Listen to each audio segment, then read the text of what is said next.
Hello everyone and welcome to the 3Y TV YouTube channel. I am Peter Short and alongside me here tonight is Andre Grandbush here at ISM Raceway, Phoenix Raceway, whatever you want to call it, for the Stay Tuned Sports Podcast Truck Series. Only 2 races left this season, including to tonight. Of course, next week we will round out our season at Las Vegas Motor Speedway, but in store tonight, we have It's a DryHeat 125 presented by BeerStreetJournal.com. Andre, a little bit of short track action here tonight. At least some people would consider this place a short track. 1 mile in length, some tight corners, and a championship on the line. I don't think you could ask for anything else. No, it's going to be a lot of fun. Phoenix is interesting. Like you said, it races like a short track, even though it's about a mile in length. So it's going to take a lot of finesse with these guys on the brakes and how they get into these corners. And they are so different. You can see them right now here in practice working through what used to be turns 1 and 2, now is 3 and 4. You got quite a bit of banking there. The radius really tightens up on exit. And then after the dog leg, you come into 3 and 4, which is a lot more sweeping, a lot less banking. And I've noticed right there, these guys are actually kind of diamonding the corner, entering up high, coming back down to that white line, and then drifting about to the mid lane there. But either way, very difficult track to drive, and it looks like it's going to be changing quite a bit as practice finishes up here, because when I joined this practice session, the sun was still high in the sky, the track was hot, and now, Peter, looks like nighttime's washing over this here sky. Yeah, in fact, we will be transitioning over into darkness here tonight at this racetrack, so that will definitely change the handling characteristics of these trucks as we get a couple of drivers starting to work their way out onto the racetrack here in qualifying for tonight's event. If you have not checked out BeerStreetJournal.com all season, folks, now is definitely the time to do so. I mean, fantastic sponsor here for this particular series. As you see these drivers starting to work their way out, but BeerStreetJournal.com, I've actually had a couple of the beers that they have been talking about recently in BeerStreetJournal.com.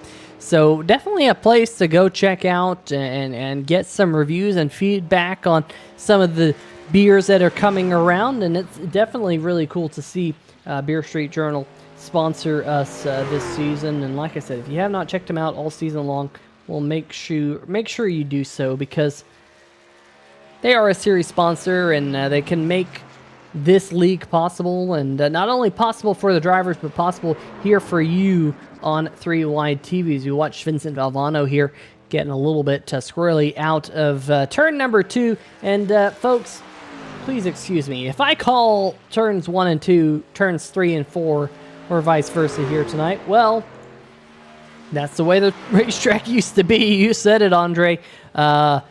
I'm still back to front here on this racetrack. I have yet to figure out the new layout in my head.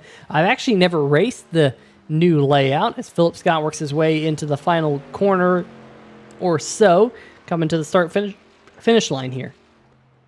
Yeah, I'm with you there, Peter. I don't think I'm ever going to get used to it. I spent 20 years watching this sport with the start-finish line on the what is now the backstretch, and then all of a sudden they just kind of pull the rug out from under you. They move it to the dog leg, and man, when I was a kid, we had grass in that dog leg. It wasn't even pavement. You couldn't go down there. If you went down there, your day was done. So this track's really changed a lot over the years. Yeah, of course, this racetrack got a reconfiguring a couple of years ago, and that has put it in its current state. I still like the old Phoenix. I've gone back and I've watched some old IndyCar races here at this joint, and I kind of like the old school feel that it had, and it's really unfortunate that it has changed, but it has happened, and you really can't change it, so you got to deal with it. Here's the number 88 machine. We got to keep an eye on this, as Tom Lester, who in that number 48 machine had a good qualifying run last week here on 3Y TV. He's jumped up to the top of the board, and look at that, slotting into second, just 0.02 of a second off the poles. The 88 machine there of Brian Underwood, who was the fastest driver, believe it or not, in qualifying a little while ago. He was fastest, in practice a while ago. He was actually the fastest in practice last week as well. Did not have a great qualifying run, but put on a pretty good race. It looks like Underwood is going to have to start from the back of the field here tonight, but there is Tom Lester, top of the board in his Camping World Chevrolet. Great qualifying run for him. It was a good qualifying run for him last week as well. Believe Lester started on the outside pole, if memory serves correct. I've obviously slept since last week here on 3 Wide TV, but he had a really good qualifying run. Unfortunately, didn't quite have the race pace to kind of keep up towards the front of the field. But Lester, started on the outside pole last week, so my memory serves correct. There's the number 5 machine there of Joshua Kreider as the racetrack does fall quiet. But, of course, we talk about 2 races left, including tonight here, Andre. And coming into tonight, the driver that is on an absolute hot streak here in this series is Nathan Maurer. The 971 machine has been lights out here in the chase, currently sitting second on the board as well. His closest competitor in the point standings is none other than Justin White. And Justin White currently has yet to turn a qualifying lap time. So we'll see if Justin works his way out there onto the racetrack. We still have 5 minutes left or so as you get a great look of the shorts of that person there in the grandstand. But, wow, Nate Maurer, big points lead entering into tonight, Andre. Yeah, you were giving me the shakedown in the pre-race. I asked about the points, and you had mentioned that Nate did really well again last week there, and that he has a pretty big points lead going into tonight. So unless he has an absolute disaster of a night, he should be pretty comfortable with tonight. And that's a great feeling as a driver, knowing that you're going into the race and you don't necessarily have to win. If you just bring it home 5th, 6th, 7th, just have a decent, clean race somewhere in the top 10, and you're still going to lead with a points lead, that's a good feeling. It really takes a lot of pressure off your mind, and it kind of changes how you drive. I know it sounds crazy, but when you're overthinking things, you tend to make kind of crazy decisions sometimes, whereas if you're calm and you're looking at things rationally, you're a little bit better at making said decisions. So he's going to probably have a pretty solid night tonight if I was a betting man.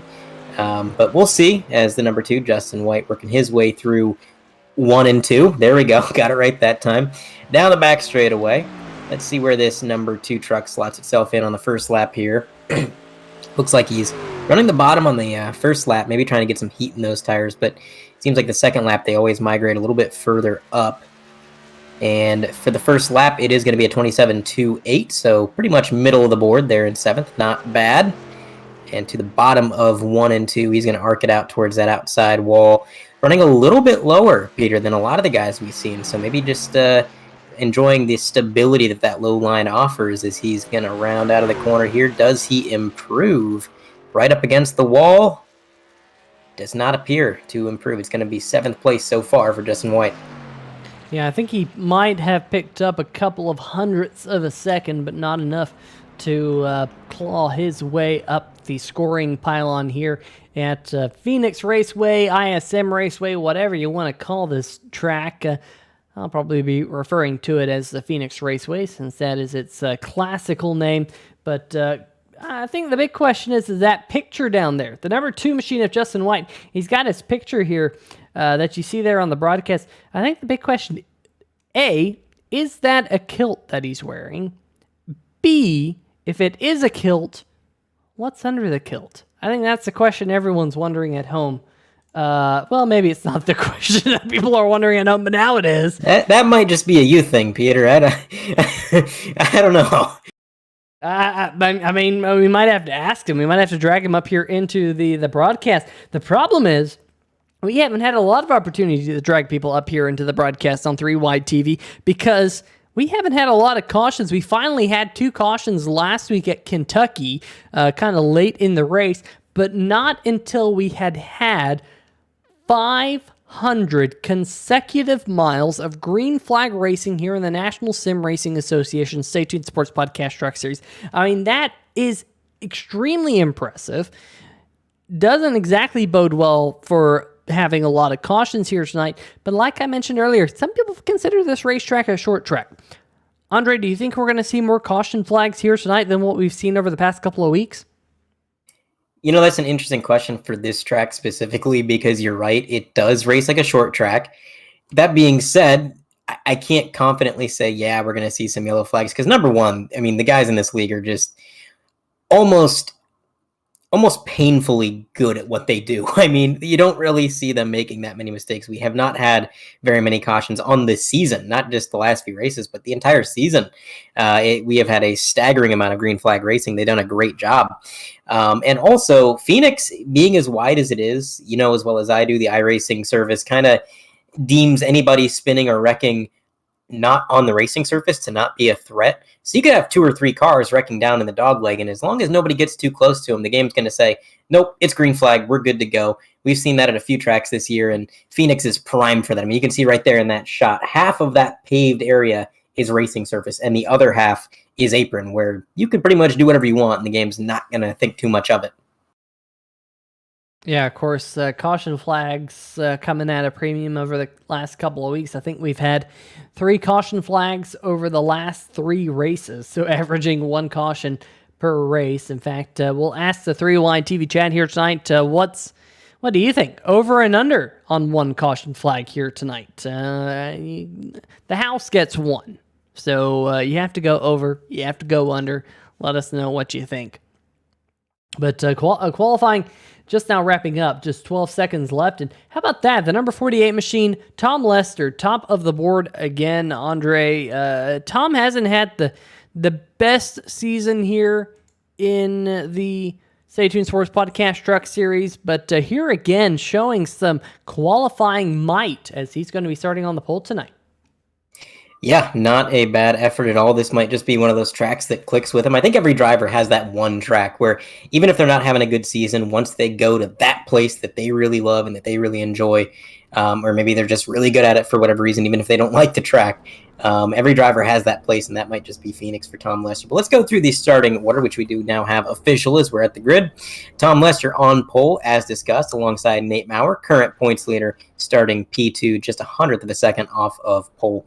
Adam Newton's going to be third, alongside Philip Scott in that 99 World Ninja League truck. Julian Tesoro and Joshua Kreider are going to be 5 and 6. Justin White, Robbie Clavey, 7 and 8. And to round out your top 10, it's going to be Doug Neal and Dominic Tesoro. And then a little bit further back, Brian Underwood. We expected a good qualifying run out of him, although he spun on that qualifying lap just a little while ago, was fastest in practice, so look for him to charge his way through the field. Vincent Valvano will be starting off from the 12th spot here tonight. 13th position. Jimbo Casterline, the last driver to take time here in the qualifying session here in the It's a Dry Heat 125. Not sure exactly why that doesn't pop up there at the top of the screen.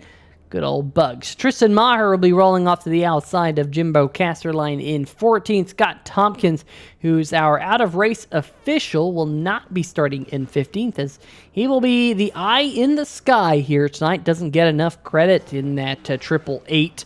He sits out of all these races and keeps an eye on the things going on. He hasn't had a lot to do with not a lot of caution flags over the last couple of weeks, but I don't think Scott Tompkins will be all too upset with that. But Bryce Hunter will be rolling off from the outside of row number 8. Jason Shue will assume the position of Scott Tompkins and will be starting 15th here tonight. John Flamian will be starting 18th, and Zach Howell will actually get a little bit of a bump up to the 17th spot. Kind of that inside line will all move up with Scott Tompkins not taking the green flag here tonight. But we want to thank all of you for joining us here on 3-Wide TV for the It's a Dry Heat 125 presented by our good friends over at BeerStreetJournal.com. If you have not checked out BeerStreetJournal.com, like I mentioned earlier, make sure you do so.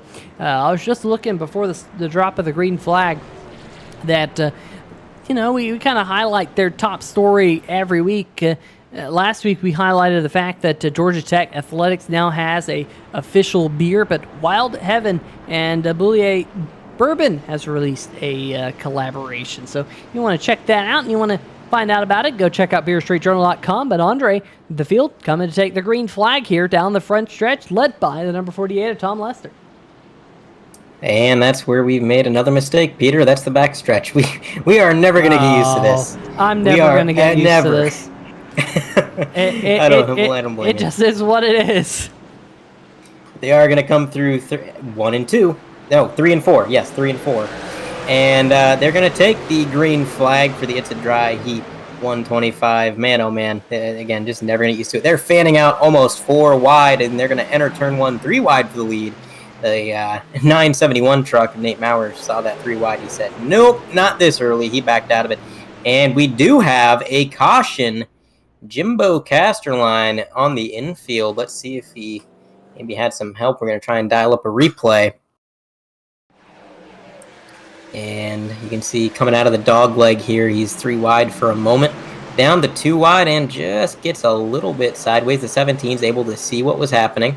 Everybody getting around him, and fortunately, no harm, no foul. Everybody's able to get back on track, and pretty great evasive maneuvers from everybody there, but just being on the racing surface there, you can see that's what triggered the caution. Let's go on board with Jimbo, and you can see he tried to save it. He put the counter steer into it, but man, this track, and especially that set of corners, Peter, when you have cold tires, it is like you are driving on ice, especially in these trucks. You can see he's going to go into this corner, and right there, I mean, from the very beginning, that rear end kicks out, and there's just not much you can do. So got to be really careful with the braking input, especially on cold tires, or that might be your fate. Yeah, you know, the crazy thing is, you kind of right on board with them, and it kind of looks like he got hit, but the way it just pitched like that, all of a sudden, you can only think that maybe he has a little bit too much rear brake bias, which is one of the adjustments that these drivers can fiddle around with. Might have locked up the rear tires that caused that truck all of a sudden to turn like it did on a dime, but it definitely feels weird from the onboard camera. Kind of reminds me of Romain Grosjean a couple of years back at Azerbaijan in the Azerbaijani Grand Prix when he said that he was hit by a particular Ericsson, but that wasn't the case. But hopefully Jimbo's not calling anyone out on that, but the number 18 machine will kind of drop back a little bit. Zach Howell in the number 37 did not start here tonight, so not sure exactly what caused that, but do we only have 17 drivers that were able to make the green flag? Let's see if we can talk to one of these drivers here under the caution flag while we have the opportunity. We haven't had a lot of opportunity to do so, but let's see if we can talk to Justin White here. Justin White, Peter Short 3 Wide TV booth, you got a copy? Yes, sir. Loud and clear. Well, I'll tell you what, second place in points coming into tonight. A lot on the line with the championship next week. What do you think your keys to the race are? Basically keep that right front from burning off of it. It's a pretty flat track, so you can overdrive it pretty quick here, and this track is not completely the smoothest track in the world. It's very abrasive, especially on that right front with a fixed set, so I'm just trying to keep it cool and keep from burning it off. Well, a lot of people in the chat here tonight got to see your picture that you have there in the STK gaming app. I think the big question is that a kilt that you're wearing in that picture? Yes, sir, it is. I like to do the Highland Games. That goes back to 2015. That was one of the last games I actually won. In that picture, I'm actually doing the stone throw, which is similar to the open shot put or shot put in track and field. Well, I'll tell you what, you learn something new every day. And when do those games happen? They happen all over the country. I think in 2019 or 2009, I was like gone 35 weeks out of the year. So if you want to see big guys in skirts throw stuff, especially with me being 6'8". Big old dude in a kilt throwing big trees and heavy weights. Those are fun to watch. All right. Well, hey, you heard it first. Keep an eye out for the driver of the number 2 machine. Best of luck here as you go back green. Yeah, appreciate it. Thank you, guys. Appreciate you. All right. Well, that's going to do it with that quick interview. I didn't know that, Andre. Yeah, pretty interesting to hear that from Justin White. As we go back, this doesn't look like a pretty restart as everyone's checking up here.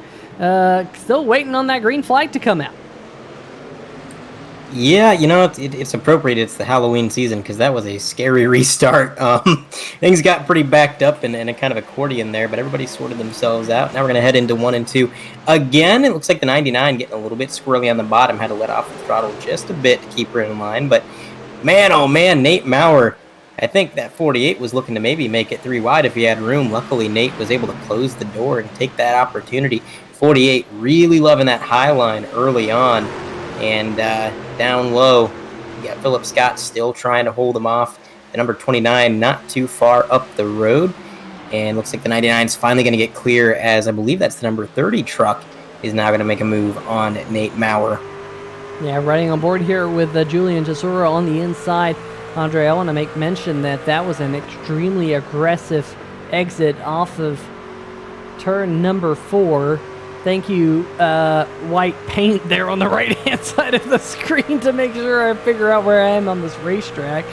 But that was extremely aggressive for him to drop down below that yellow line through the dogleg to make that pass. Now, Tesoro's been able to follow him on through, so our series points leader, the 971 machine, drops back just a little bit. Back behind them, there's a couple of battles for position, although things now appear to have just got a little bit single file, at least for now. Robbie Clavey in the number 73 dropping down below the yellow line, trying to make a pass there on the 77 of Doug Neal, side by side here through turns number 1 and 2. Down the back stretch, front stretch. Ooh, Clavey in the wall. Wow, that was a little crazy. Andre getting a lot of right side damage. I think he just tried to slot in behind the number 77 and ended doing himself in. I don't understand any of that. I mean, he was middle of the straightaway, and that car just took off to the right. I don't know if maybe he felt it starting to get loose and he just overreacted to it, or if a cat jumped up on his steering wheel. I mean, any number of things, but that was definitely strange. A cat on the steering wheel. I've definitely heard that one before, but nonetheless, kind of a sketchy situation. Now, folks, we do want to make mention here on 3 Wide TV that we're looking into a new feature on 3 Wide TV. We're kind of talking about it, trying to figure out the legality of it, but it might be it might be a new feature for our pit crew members. And that would be live timing and scoring of the race beyond just the ticker on the left-hand side of your screen. So we're trying to figure out the legality of it, whether or not that is a feature that we can actually offer. But it's definitely something that we could offer. I just need to find out if it's legal. But definitely is something that we're looking into. So hopefully we can offer that next season here in the Stay Tuned Sports Podcast Truck Series. We're trying to figure out whether or not we can, but that would allow our pit crew members, the people watching at home, to have live timing and scoring on their browser while they watch the race. So if they have a particular driver that they're interested in, let's say this driver right here, the number 69 of Dominic Tesoro, who's battling with the number 5, Joshua Kreider, you'd be able to track their lap times and get live timing and scoring a little bit more than what we just present over there. So you can kind of follow along with the race. I think it would be a cool feature to have and something cool to offer for our pit crew members here on 3 Wide TV. Hopefully we can. Let us know your comments here in the feedback. And if you're watching this race maybe on Rewind or something like that, you can still put it in a comment and let us know what you think here, as the number 69, Dominic Tesoro, still trying to grab the 7th spot. Yeah, I think eventually he's going to take it. Maybe right here through the dogleg. I think he is going to get clear. Now, one thing I want to point out, and, I've always been a little bit, whoa, man, oh, man, Doug Neal took her in hot. I think he was considering 3 wide there, but he's going to keep it 2 wide. Everything should be all right. But as I was going to say, I've always been a little bit confused on iRacing what lane burned up tires more, because really you think, okay, if he's taking the outside, it's a wider radius, which means it's a longer way around the track. Maybe that kills the tire more, or maybe taking the bottom and pinching the car kind of wears the tire more. But from what I've heard, I actually asked a buddy of mine who is pretty well versed in the simulator, what kills tires? And he said with this tire model, And it didn't used to be this way, but this specific tire model on pretty much all of the NASCAR stock car vehicles, the bottom lane actually kills the tire quicker than the top lane on pretty much every single track. And I'm noticing, Peter, there is pretty much a 50-50 split. You got some drivers who are dedicated to that high line, and then you've got your Tesoros who are really dedicated to hugging that yellow line. And I'm wondering if that's going to come into play later. Is this split in how much they're abusing their equipment going to kind of separate this field and make things difficult for these guys that are hugging the bottom? Maybe the top lane could be the long-term play, but again, that all comes down to, do we get cautions? Do we get opportunities to change those tires, or does this stay green and we have a really long green flag run? It's just something to keep in mind, because this track is such a different beast when you're running the bottom. I would say it's a lot more comfortable down there in the short term. The car feels a little bit more stable, doesn't want to jump out on you. There's not quite as many bumps down there, but it may just come at a cost. Yeah, you're right, and I think it's coming at a cost right now for the number 69 machine of Dominic Tesoro. He's actually dropping back in that number 69 machine. TJ Buck joining us in the chat saying, why wouldn't it be legal? Well, TJ, here's the thing. We here on 3 Wide TV use a live timing and scoring app called SDK Gaming. And SDK Gaming, well, you have to pay a subscription fee for. So we don't want to give people something that, maybe they would kind of use the subscription fee for, because we have to pay SDK Gaming for it, but we have a server on the back end that we can actually feed a web link to. And because we feed that link to, you can actually kind of pull it up and get it. So I don't know if that's something that we can market out there. Maybe we can, maybe we can't, because obviously if we do, maybe the drivers can use it and then not pay for the subscription fee. I don't really know. It's a live timing and scoring app. Drivers can use it, and of course people at home can use it if they're in the server. So we're trying to look into it. I think it would be a really cool feature for our pit crew members. You feel if it's on the ability to send the link, it's on them. That's kind of where there's a little bit of a gray area if you look at the SDK Gaming website. So we're looking into it. We might send off an email and ask them if it's okay, because we don't want to get into any trouble here on 3 Wide TV. That's not what we're going for. We want to, of course, be kind of like we have right at the end of the video, kind of the best bang for your buck here in cartoon sim racing, and I think that would be a great way to engage our pit crew members, as well as kind of get some pit crew members to join the channel so they can get that live timing and scoring, because sometimes, maybe you love this live action that you're seeing right here on your screen, and you just want a little bit extra. You want to track your driver and check out the lap times that your drivers are doing. As we think about 3 Wide, Andre, you don't want to go 3 Wide here at Phoenix very often, but right there you saw the number 49 machine. That is driven by Bryce Hunter go to the inside, and they're still dicing things up back here. It's like Doug Neal's going to force the issue there on the 49 truck, able to just slide in front of him, but it was a very risky move. Doug saw them fighting through the tri-oval, saw them really getting aggressive, and he took the opportunity. He moved down low, and now he's going to be in the fight for this position as they still continue to try to sort this out. Now, I want to point out, going back to the difference in lap times and how much the tires are wearing, I've been following along with Dominic Tesoro's lap times, who's been just glued to the bottom lane. You mentioned he was falling back, and that's because he's been running 28.3s to 28.5s, although more often than not, it's a 28.5.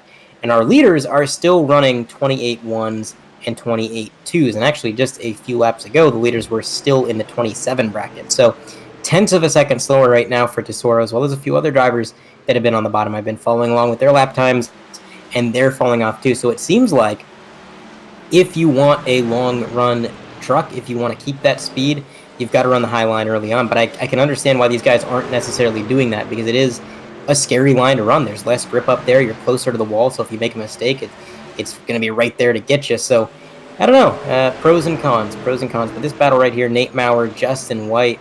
Look at this for the 4th position. Justin White is going to take it from him. And, oh, no, not quite. He's going to dive down low. I apologize, got a little bit confused there by the truck in front of him. But he's going to dive it down low, trying to make this happen, but that low line's going to get harder and harder to maintain as these tires wear too. We're on lap 27. That truck's going to start screaming at him to drift up the track. It looks like Nate is going to hold him off for another lap here in 4th place. You got the number 30, Julian Tesoro, up there at the bottom of the podium, 3rd place. Philip Scott has been running pretty well all night long. He's up in 2nd for a while. He was only a few tenths off the leader, but over the last few laps, it seems like Adam Newton has really stretched out his legs a little bit here and given himself a bit of breathing room between him and the 2nd place truck. And now a lot of these guys up front that were running the high line, now they've moved to the bottom, Peter. So I got to wonder if maybe they hit that tire wear plateau where the handling is not really going to get any worse than it already is. And so now they feel like, yeah, I can afford to run a little bit lower because at this point, it doesn't really matter if I kill those tires anymore.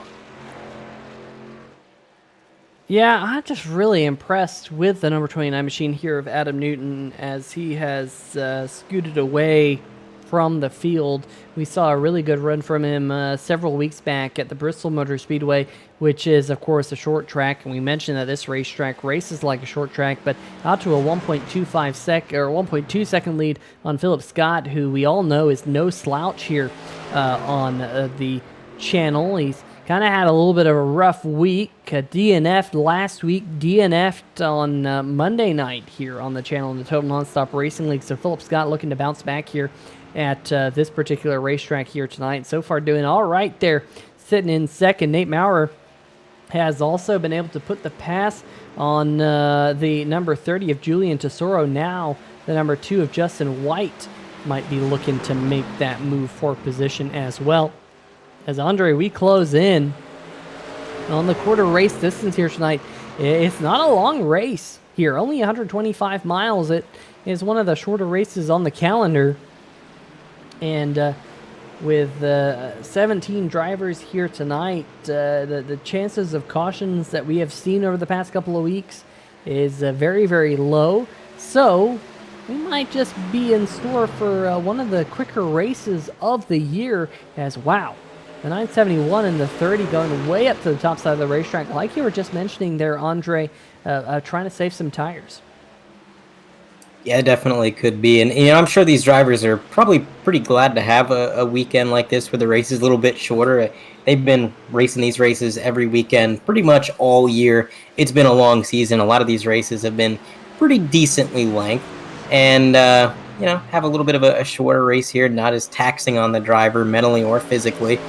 It's a nice little bit of a break, especially if it stays green. They get to the end pretty quick, but we'll see. You can never rule out a caution. Of course, the last time we got a caution on lap 1, we didn't see another one all night long, so we'll see if that trend tends to repeat itself as Justin White continues to close in on the rear end of Tesoro. But Nate Maurer, I'm really intrigued by this development here. Nate has gained a few positions, clawed his way up to the bottom of the podium there in 3rd. He's about 4 seconds behind Philip Scott, closer to 5. And it seems like right now he's got one of, if not the fastest trucks on the track. I'm looking at the previous lap times for these guys, and lap after lap, it seems like Nate is just topping the board. So I don't know where this late run speed is coming from, but if he gets a good stop and maybe just gains a second or two on pit road, he could definitely be up there in the fight for the lead to maybe continue this hot streak he's on. But either way, for the moment, 6 seconds back from the leader. Philip Scott has stabilized 1 second back from Adam Newton. It kind of extended the gap there for a few laps and then stabilized at 1 second. So Adam Newton just continuing to turn his laps and try to maintain this lead. Behind them, we do have a bit of a battle between Underwood and White, and of course on screen you've got the 69 truck and the 5 truck. These guys have been going at it alongside Doug Neal. And man, oh man, that 69 truck just dedicated to the bottom, and it seems to work a little bit better there in 1 and 2 than it does in 3 and 4. And I don't know if that's just because 3 and 4 is a tighter exit, so the truck really has to drift up. But you'll see right there, number 5 gets a pretty good run on exit, but look at this. Actually, the 69 able to keep to his bumper there. Doug Neal watching this all through his windshield, waiting for one of these guys to make a bobble. And then coming through 1 and 2, the 5 truck's going to stay on that high line. Alongside, gets the number 69. He's going to have a chance at it here if he can just get a little bit of a side draft Whoa, contact! I believe that might have been netcode. The number 5 backs it into the wall. Caution number 2 of the night. Kreider with some rear end damage. Let's take a look at the replay here. Let's see if it was netcode or if this was actual contact here. Just the way the truck jumped looked a little strange to me, but yeah, that was absolutely netcode. No contact made. And unfortunately, it was just the worst part of the track because once that truck turned around, he was just sailing into the entrance to turn 3 and 4. And the number 3, look at this! Oh, it was almost a perfect evasion, but he gets into the inside barrier there. See if we can maybe ride on board with one of these drivers. Get a bit of a better appreciation for what exactly happened. I believe we're on board with the number 3. It's all going to happen in front of him. No, we're on the number 5. I apologize. So Kreider, just no room to work with there, Peter. Yeah, that's extremely unfortunate. Of course, since iRacing redid kind of the netcode algorithms a couple of months ago, it has been noticeably better, Andre. A lot of us say netcode. That's something you're never gonna fix. But you got to give iRacing some credit. They have helped it for sure.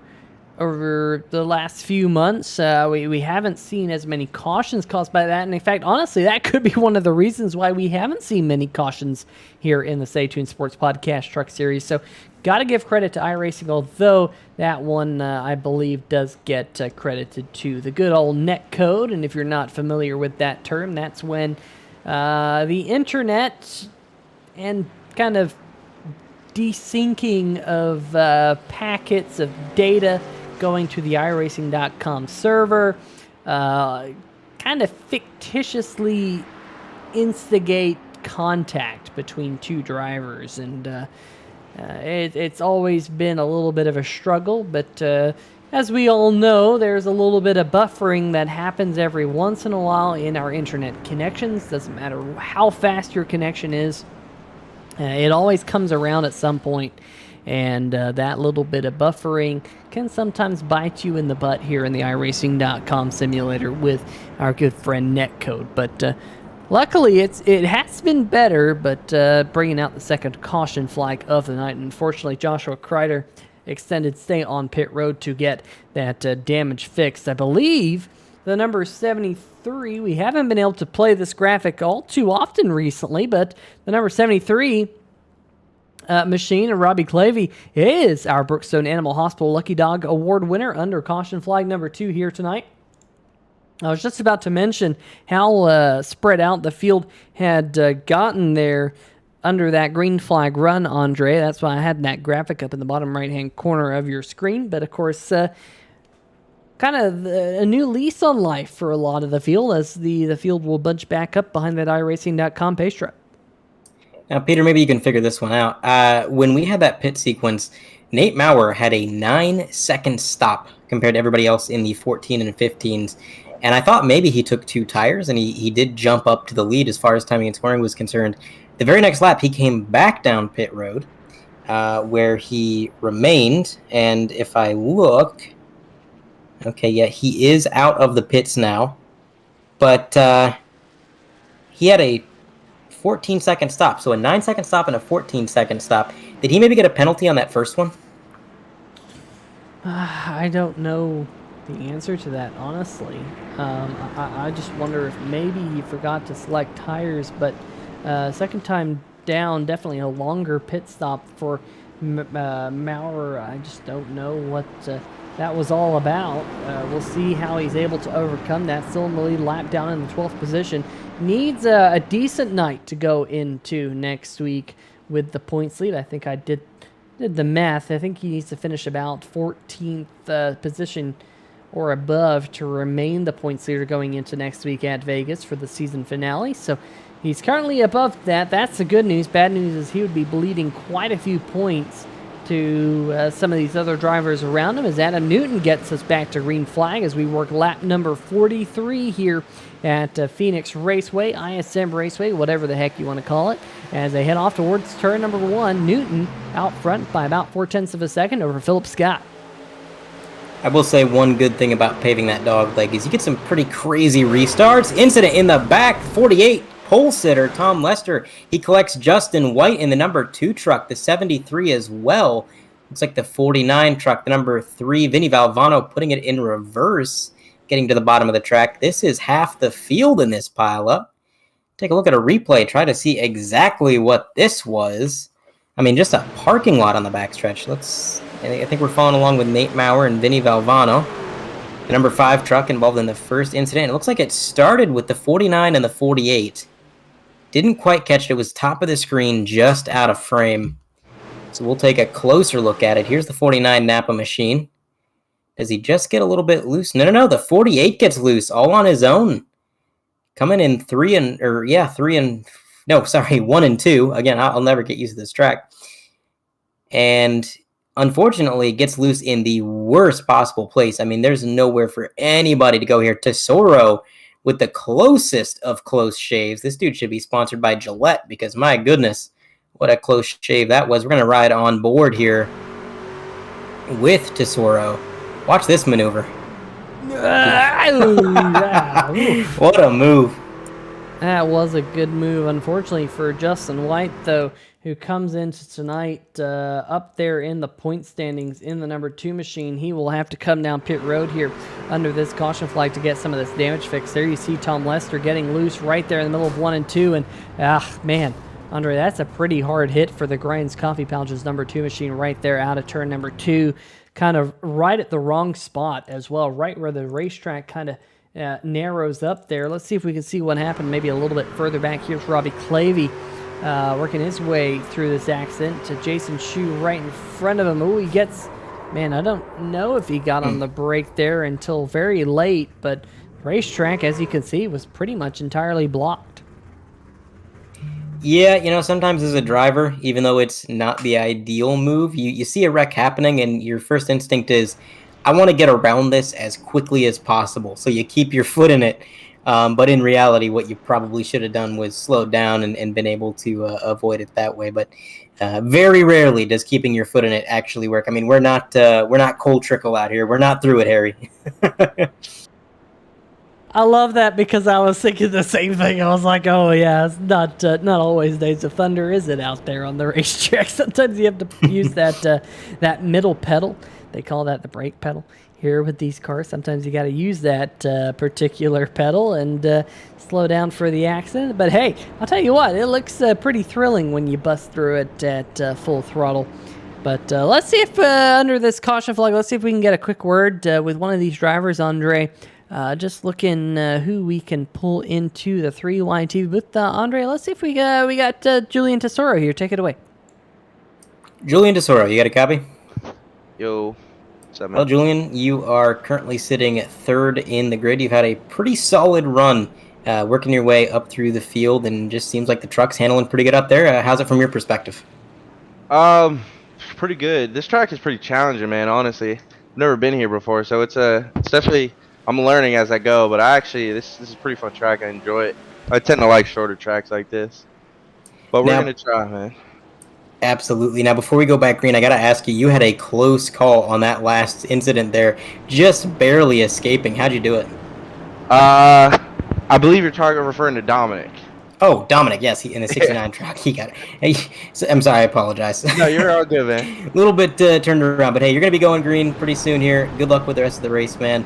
Yes, like you said, you've been pretty good at these shorter style tracks, and let's see if we can continue it. Yes, sir, man. Appreciate you guys. Man, same last name, similar colored trucks. I get turned around pretty easy, don't I? I'll tell you what, if it's not this racetrack flipping the ends of the racetrack and the Tesoro brothers, I don't know if I can keep these things straight. It's hard to do up here in the 3Y TV booth, but one thing I can keep straight is the flagman is waving the green flag. That's good news, and the race trucks will get back up to racing speed. Julian there slotting up into 3rd. One driver we haven't talked about, I was actually a little bit surprised, Andre. He wasn't doing all too well before we had that caution flag a little while ago, sitting in the 4th spot here tonight. That's Tristan Maher, who was our regular season points champion, but just really has not had a great chase at all. Sits 5th spot in points, I believe, entering into tonight. Looking at the kind of the charts that I have, that is the case. But right now, Maher sitting in 4th out there on the racetrack, trying to make up as many spots as he can here before the checkered flag falls on the 2022 Stay Tuned Sports Podcast Truck Series season next week. But right behind him, we got this side-by-side battle. Doug Neal on the outside of Dominic Tesoro, who just squeaked his way through that accident in the number 69 Silver Machine. He's going to go to the bum side of that dog leg to try and shortcut the track as much as possible as we close in now. About 13 laps away or so from the crossed flags. Yeah, we're getting closer to that halfway point, and cautions kind of bred cautions for a little while there, but I think now that we've gotten single file, everything's kind of calmed down. We'll see where this race goes, how it develops. They're going to be good on fuel and tires for quite some time. I mean, they just had ample opportunity to pit, and a lot of them, of course, took it on that first little bout of cautions there. So they're pretty much set. They're going to be able to race, I'd say, for at least another 40 laps before they consider pitting. So it's going to be pretty organic from there. Phillips got half a second back from our leader on your screen right here. This is Nate Maurer, who, of course, had that issue on pit road that we still aren't sure if he just forgot to take the left sides as well, or if he somehow got some sort of penalty. But either way, he's already made up a few positions by virtue of that incident, and he's all the way up into P8. So salvaging a few more points. You mentioned as long as he's about 14th or above, he will lead with a points lead, and he's pretty well exceeding that. And, of course, just trying to make sure that he's got a cushion going into next week. That is the most important thing for him.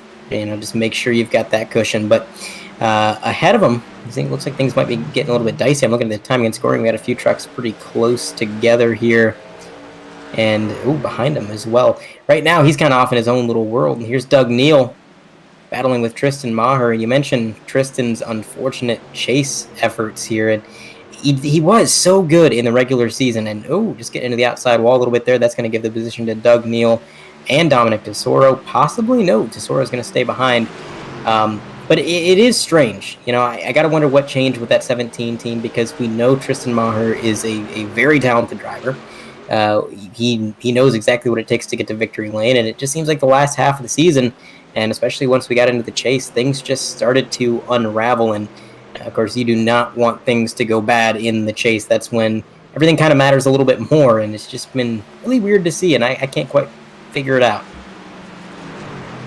Yeah, it has been really unfortunate for the driver of the number 17 Eclipse Photography Ford F-150 here in the chase, just to kind of highlight some of the finishes that he has endured here over the last couple of weeks on the channel.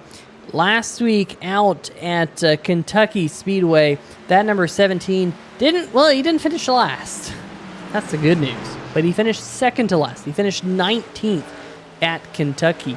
And then, of course, the week before that, when we were at Charlotte, he finished inside the top 10, but it was an 8th place finish. The week before that, Chicagoland, 11th place finish. Bristol, the week before that, 10th spot. I mean, you have to go all the way back to Watkins Glen over a month ago for the last time he finished inside the top 5, and that is shocking for a driver who won Iowa, Knock Hill, Gateway. 3 races in a span of 4. He was the hottest driver on the circuit back then. It just has not seemed to find those top 10s here in the chase. Hopefully he can rattle the top 10 off here tonight. Currently sitting in the 7th position, however, running right behind the number 88 machine of Brian Underwood, who is not quite the biggest mover of the race here tonight. Remember, he had that spin under his qualifying lap. So he did not get the lap in he wanted to, but he's gained 5 spots. Tristan Maher, the biggest mover, at plus 7 spots right back behind him. But keep an eye on this number 88 machine. He kind of did this last week, Andre, where he continued to creep his way forward. Was fastest in practice, I think, last week, or at least in the top 2 in practice last week. We expected him to be good in the race, and it took about 3/4 of the race to really start to see the 88 shine. So just keep an eye on whether or not that happens here again tonight, as we are only about 3 laps away or so from the halfway mark here in tonight's event, sponsored by BeerStreetJournal.com. Make sure to check them out here in the Stay Tuned Sports Podcast Truck Series. Looks like the number 69 is closing in on Doug Neal now that they've kind of got things sorted out. And if he gets around him, that's going to put him right behind his brother there, Julian. And if I was getting confused before, man, that's going to be really confusing for me. I might just have a little bit of an issue there. But we'll see as the 77 keeps them separated for now. As Dominic lost a little bit of time last lap. It's been fluctuating. Some of those laps, Dominic's a little bit quicker. Some of the laps, he's a little bit slower, but Doug Neal pretty consistent there, and actually really starting to close in, I think, on Julian in the number 30. Tell you what, Doug Neal has had some pretty solid speed in these last few weeks, and 77 machine, man. You never know when he's going to turn it on, but when he does, he's pretty quick.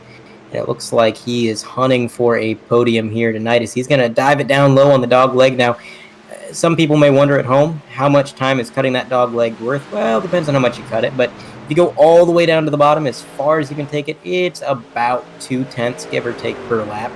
The issue with that is that you got to do it just right, and you got to time it perfectly, because when you come back up on the racing surface, not only does it unsettle the truck with that banking transition, but you're also really sacrificing your entry line into 1 and 2 if you get it wrong. You're kind of shooting right up to the wall and then arcing it right back into the corner. You got to be careful how you do that. And it looks like Doug Neal's pretty much got it figured out. He's liking that low line through the dog leg. But this whole group is just bunching up. The 77 has caught Julian, and the 69 has caught the 77 of Doug Neal. So both of these drivers really starting to gain some speed here. And now it is a 3-truck battle for a podium. 2 Tesoro brothers and Doug Neal right there in the middle. And now noticing Julian in the 30 starting to go down a little bit lower in that dog leg. Peter maybe playing some defense. Yeah, a little bit of defense at this point. I don't blame him, trying to find possibly a little extra time as well, because you want to get around these drivers here and kind of lead this particular group. Now, this group is about 3 seconds off the race lead, as you can see from the scoring pile on the left-hand side of your screen here tonight. But Adam Newton out to about a 0.6 of a second lead. He's actually added about 0.3 of a second to his race lead over the last 5 laps or so. So Newton's starting to stretch out that gap that we saw him have under that first long green flag run. But I've been impressed, Andre, with the battles that we've had for position. These drivers kind of grouping together out there on the racetrack. This is a group a little bit further back as the number 20. I think that's the number 22 of John Flamian. It is right there, rounding out our top 10s. Got the number 48, our pole sitter here tonight, Tom Lester, back behind him. So they've got a small little group, and then of course we got this battle, which is technically the battle for third, but we got third, fourth, fifth, and sixth all there kind of within a blanket, as Julian Tesoro throwing up some sparks off the right side of that Toyota Tundra there. And Andre, that's going to hurt him down the front stretch as they head off towards turn 1. Now, he does have the preferred line, so I think he may be able to hold off Doug Neal for at least this time by, but I got to wonder if that damage is going to wind up affecting him. These trucks are pretty strong. They can take a beating, so a little hit like that I wouldn't think is going to do too much. We'll see how that truck handles in the coming laps here. The 77 is closer than he's ever been, really trying to make something happen, and we've been following along with these 3, and meanwhile, player 4 entered the game here. We've got Underwood in the 88. He is starting to fight for position down low on Dominic Tesoro. He's sliding up. No contact, I don't believe, but that was close.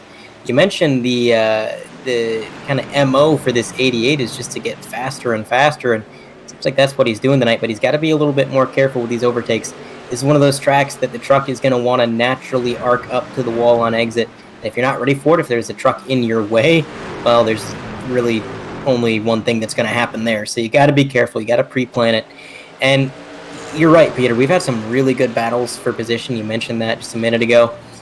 It feels like at a lot of races, at a lot of tracks that we've commentated together, the one thing we talk about a lot is, it's hard to pass at this track. There's really only one way to pass here, only one lane.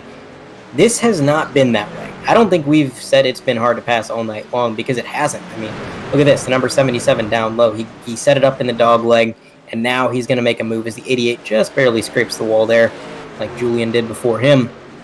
But this track offers so many possibilities. You can use the dog leg, you can use the bottom, you can use the top. You can put your truck wherever you need to put it to get around the other guy. And we're seeing a lot of that tonight. It's been really phenomenal, I think. Yeah, it definitely has been a good race. A lot of good side-by-side battles, and some of that you might credit to that dog leg there between the start-finish line and what is now turn 1 for this racetrack. I still can't figure out that the pit lane is out of turn number 2. It just seems completely wonky, but hey, it is what it is. But for right now, we got the Tesoro brothers running 3rd and 4th out there on the racetrack, with the number 30 of Julian getting the better of Dominic, at least for now, as we close in on just 50 more miles here left. This is a 1-mile racetrack, a little bit further back at the back of your screen. Nate Maurer going around the outside, our points leader, trying to go, folks, believe it or not, Nate Maurer has been on an absolute tear as of late. 3 consecutive wins. We haven't mentioned this here tonight, but tonight would be 4 consecutive wins for Maurer if he's able to go to victory lane. That is what has padded his points lead to where it is at this moment in time. 58 points, I believe, entering into tonight's event, with only tonight and next week at Las Vegas left in the series. It's all been looking really good for that 971. I think here, Andre, maybe Nate was saving his tires a little bit, and he's starting to creep his way towards this pack in front of him. As he made that pass for 7th a little while ago, I think Nate will probably be mixing it up, and as we've been talking about, there's opportunity to pass here at this racetrack.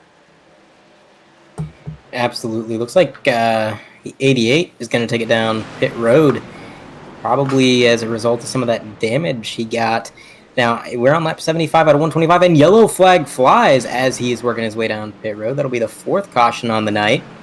So he's probably just going to want to take that thing clear through. I believe the pit lane exit will be closed at this caution. So we'll see what happens. Going on board with Doug Neal, we were just following along with this battle before we looked at pit road. And a little bit of net code, perhaps, between Nate Maurer and Doug Neal. Unfortunate for Doug. He was having a really good night tonight. And that hit right there may be enough damage to put an end to that. But we'll see. Take another look at it here. See if it really was net code. On board. And now switching to the 3rd-person blimp cam. There was going to be contact either way. The 971 was a little bit squirrely. Had to correct his car. And unfortunately, in doing so, slid up the track and caught that 77. Take a different angle at it here. Keep your eye on that blue truck, right-hand side of the screen. Gets a little squirrely there, has to chase it up, and even though there may have been netcode with the initial contact, it was going to happen. You know, and the one thing you don't want to do is wreck a teammate, especially when that teammate is the driver that is the owner of the team. Here we go again, the 971. Like you said, just getting a little bit squirrely. Washed up the racetrack a little bit, and unfortunately, Doug Neal makes contact with the outside wall, but caution flag is waving for the 3rd or 4th time here tonight. 4th time, as you can see there, top left-hand side of your screen, is, the 20, 29 machine, Adam Newton, having problems getting into his pit box. He has dominated the race here tonight, but, Andre, that could be extremely costly. As you can see, Philip Scott already down and away. Yeah, Philip Scott, Dominic Tesoro, Julian Tesoro, these guys are all going to get around Adam Newton on pit road, and that is just a disaster for Newton. A very long pit stop there. Even Doug Neal is going to come out behind him, who, again, had the damage from that caution. That is unfortunate, although we know he's got a fast truck, but now, Peter, he's got to prove that truck is fast. He's not going to have that clean air. He's not going to be able to just drive away into a nice clear track like he has all night. He's going to have to do some passing, and if that truck is as good as he made it look, well, he should be able to do it, but we'll see. And looks like he's going to line up here, the 971 down low. Now, I believe the 971, if I'm remembering correctly, don't drivers involved in incidents get an EOL in this league, Peter? Or am I thinking of a different league? I think you're thinking of a different league. I think they give benefit of the doubt here in the National Sim Racing Association Okay. Stay Tuned Sports Podcast Truck Series to say, that probably wasn't intentional and, was just a flat-out mistake. And, if you wreck your boss, if you will, Yeah. I would say that's probably the case, although he's peeling to the bottom side of the racetrack, might be giving up some spots. Well, no, he comes back up. I thought maybe he was going to come down pit road there, but looks like for right now, that 971 going to hold station inside the top 5 behind the Tesoro brothers. Philip Scott, though, with that pit stop issue on the number 29 Budweiser Toyota Tundra, is going to assume the race lead. So I think that's the first time we have seen the World Ninja League F-150 as our race leader here tonight. Trying to see who our lucky dog was under this particular caution flag. I don't think Robbie Clavey had fallen another lap down, so I think it's the number 3 of Jason Shu. If it's not Jason Shu, I apologize, but hey, I'm going to give it to him anyway. Brookstone Animal Hospital Lucky Dog Award winner here tonight to Jason Shu in his Chevy Silverado, involved in an earlier accident that has thrown quite a bit of front-end damage on that machine. Unfortunate for Jason, he finds himself 6 laps down here as he catches up to the back half of the field. So yeah, we'll keep an eye on that. I also want to just clarify, I wasn't trying to assign blame to anybody for that incident. I'm just trying to, I was thinking of another league that does spin or spin-E where it really doesn't matter who's at fault.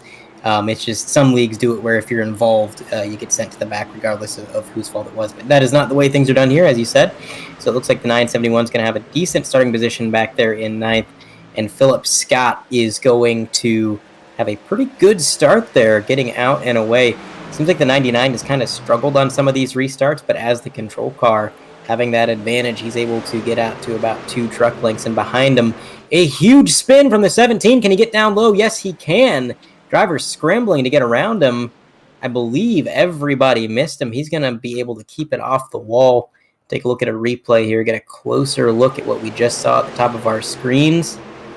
Keep an eye on that 17. Actually had 2 trucks get loose. Tesoro got loose as well, but Tesoro gathered it up. The 17 just sliding out of control. And it seems like, Peter, cold tires are cold. Every time we have a restart, we've got some drivers wiggling or even just outright spinning. And those cold tires, man, especially on exit, it seems like these trucks just snap around. And right there, it was like he didn't even have any warning. He was coming out of the corner, the truck looked stable, and then all of a sudden that rear end swung out too quick to really even react to. That was an aggressive spin. Yeah, tough break for him. I mean, I think that was the highest he'd been all night long there on that restart on the outside of Philip Scott. So Tristan Maher will lose all that track position. Now, Robbie Clavey is 1 lap down, so maybe Robbie was our lucky dog under that last caution. We'll see whether or not that number 73 gets waved on by the start-finish line and sure enough, there he goes. So our Brookstone Animal Hospital Lucky Dog Award winner under our 5th caution here tonight, Robbie Clavey in the number 73. Good news for him and all of his fans back home. He will be back onto the lead lap here with just over 40 laps to go here at ISM Raceway, Phoenix Raceway out in Phoenix, Arizona. So we'll see whether or not... Oh, wrong button. There we go. That's the right button. Sometimes Mr. Producer here gets a little crazy by the end of the race, especially because 5 caution flags. Andre, we were talking about how clean it has been over the last couple of weeks, but 5 caution flags here tonight. Definitely not par for the course over the last month and a half. Yeah, definitely a change of pace. I think a lot of it, though, like I said, it comes down to the cold tires being really, really unstable at this track, which, generally cold tires aren't ideal, but at this track, they're just even worse than they normally are. And I think 3 out of our 5 cautions have either been on an initial start or a restart. We've really only had 2 incidents that were in a longer green flag run with old tires that had some heat in them. And one of those, actually, if the driver had been about a foot further down the track, even that wouldn't have been a yellow. So I don't think these drivers are really doing anything different. They're not really doing anything wrong. It's just the fact that Phoenix is a tough beast, especially on cold tires. That flat set of corners of what is now 1 and 2, the longer you stay in that corner, the further you go, the less stable your truck becomes. And then by the time you get to exit, man, you're fighting that thing, as we saw with the 17, as we saw with Tesoro, who, by the way, what a save Tesoro made. We kind of missed it all in the chaos of the driver spinning out there. But the number 30 got big loose, gathered it up, and now because he saved it, he's going to be starting outside of row 1. He's going to have a shot to battle for the lead here on lap 83 out of 125. Pace truck's going to lead him around again. I believe the lights should go off this time. And there they go. Lights are going to shut down. Looks like the 29 cutting the dog leg under caution. Maybe some fuel saving there.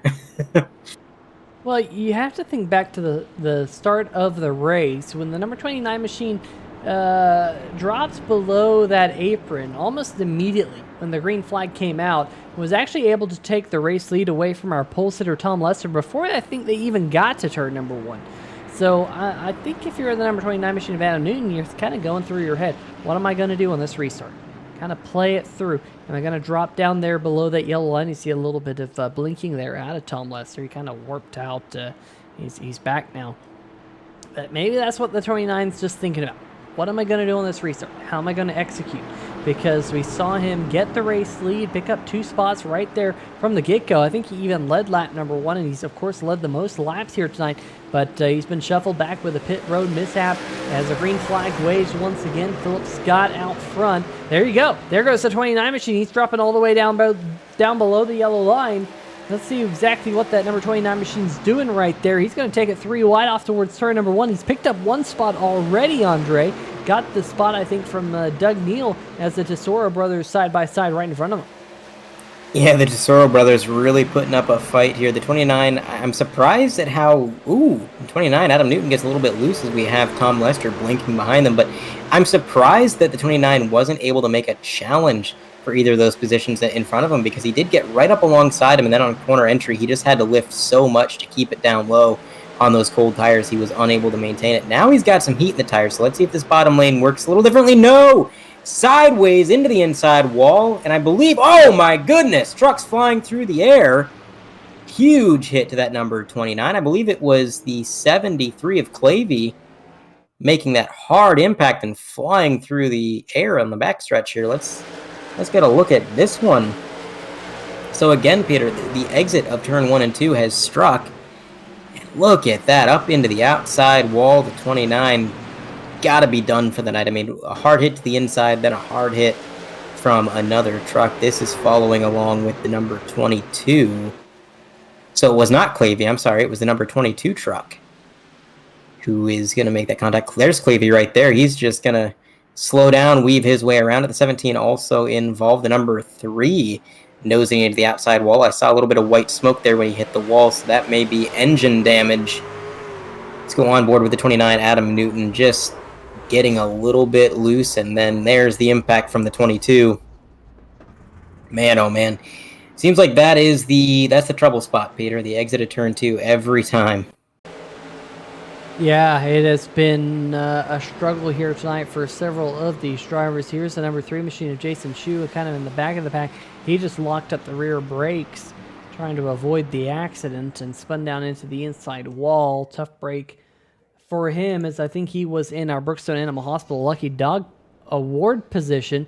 Meanwhile, a couple of mixed strategies out there on the racetrack. Some drivers electing to come down pit road, other drivers not. One of those drivers who did come down pit road is the driver looking for 4 consecutive wins, our points leader, Andre. I don't hate this call, as the 971 and Nate Maurer comes down, gets some extra fuel, gets some fresh tires. He's going to be restarting in 7th.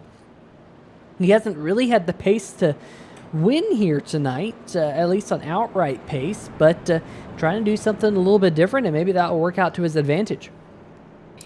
Yeah, I mean, it definitely could. He is using an extra set of tires, so if we continue to get cautions, he might be kind of caught with his pants down when everybody comes and takes tires, and he's not able to do so. But I'm looking at this from a logical perspective. We just had a wreck that easily took out 2 or 3 trucks that probably aren't going to come back out on the track, and we've had a lot of attrition before that. You look at this. We've got Justin White out of the race, Vinny Valvano, Jimbo Casterline. We have issues with Kreider, who's been in the pit for a number of laps, as well as the number 3 there, Shu. There's not very many trucks left in this race. At least not many trucks that are going to be fast enough and racing with guys that could potentially cause incidents. So I think the likelihood of a caution is probably as low as it's been all night. I mean, look at the size of the field here behind the pace car. If it stays green, then the driver with the absolute best shot at this thing is going to be the 971. Those fresh tires are going to be huge, especially when you consider the fact that we've only got a handful of laps remaining. We're on lap 90 out of 125. So not a whole lot of racing left, not a very long stint to that checkered flag. I'm with you, Peter. I like that call. Yeah, we'll see how it all sorts out for the driver who, again, looking for 4 consecutive wins. We have not seen that so far this season. The best we have seen was the number 17, Tristan Maher, getting 3 wins out of 4 races, which I guess technically would be the 971, whether he wins or loses here tonight. But I think it's the first time all season we have seen 3 consecutive race wins and hitting his stride when it matters most here in the Stay Tuned Sports Podcast Truck Series Chase. Want to give a quick shout out to our other series sponsors here before we go back to green flag action. Of course, we got our good friends over at MaxGrafix, MaxGrafix.co, custom iRacing, paint schemes, and more. Brookstone Animal Hospital, BrookstoneVet.com in the greater Atlanta, Georgia area. Taz Racing Customs, Facebook.com/Taz Racing Customs for custom diecasts. Get your iRacing car on a diecast, put it up in your shop or office, so on and so forth. Simbox, Facebook.com/SimboxPC for custom button boxes, and of course JNR Craftworks.com. If you get into holiday season, it's a place to check out. Green flag back in the air. The number 99, Philip Scott, leads us off through the dog leg. Great restart for him. Meanwhile, the Tesoro is back behind and starting to do battle. Remember, it was the number 69 of Dominic Tesoro that was racing with the 29 machine of Adam Newton, who now finds himself 3 laps down after that impalement there by John Flamion, who still sits on pit road in the number 22 machine. Unfortunately, it appears like his night might be done. Tom Lester's night, our pole sitter, his night is done as he has left the racing track, as we're down to just about, it'll be 33 laps to go this time by, as the Tesoro brothers battling for second.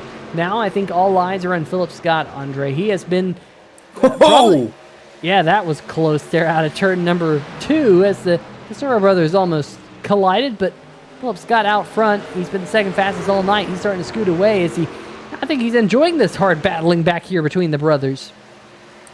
Yeah, we'll see if the 99 can continue to extend his lead, but this is what I love about the Tesoro brothers. There is no love lost between these guys. They're never going to race each other differently just because they're family or anything, or even teammates. I mean, they're going to race each other just like, oh no. Another yellow flag, number 6 for the night. No, 7th caution of the night. Doug Neal spinning into the inside wall. We'll take a look at a replay. Unfortunate second incident on the night for the 77. Oh, don't tell me it involved Nate again. Nope, just a little bit loose. And just fishtailing it down the straightaway, and the inside wall caught him. The number 3, how many trucks is that poor number 3 going to have to avoid tonight, Peter? It seems like every replay he's just scrambling to get around these guys. As we take a look at the onboard here for Doug Neal, there's the fishtail, and it just hooks left, and that's, well, I mean, there's no winning in that situation. If it hooks, no matter what way you're going, Phoenix is so narrow on the back straightaway. It's really the only part of the track that's narrow. It's so wide in 1 and 2. It's so wide in 3 and 4. So wide on the front stretch, but then you get to the back stretch and it funnels in. And if that truck gets away from you, there is not a whole lot of places you can take it. And unfortunately, even more damage for that 77. Yeah, it definitely hasn't been a night that Doug Neal was hoping for here on 3Y TV. Cautions, breeding caution flags as we're closing in on 25 laps to go. Under this caution flag, though, one driver that's led his fair share of laps here tonight, the number 29 of Adam Newton, will get 1 of his 3 laps back. So down to just 2 laps down after that extended stay on pit road just a little while ago. He's going to need well, at least 2 more caution flags here, Andre, if he wants to get back onto the lead lap. But that number 29 truck, I'm sure, is a little bit worse for wear here at this stage of the race here tonight.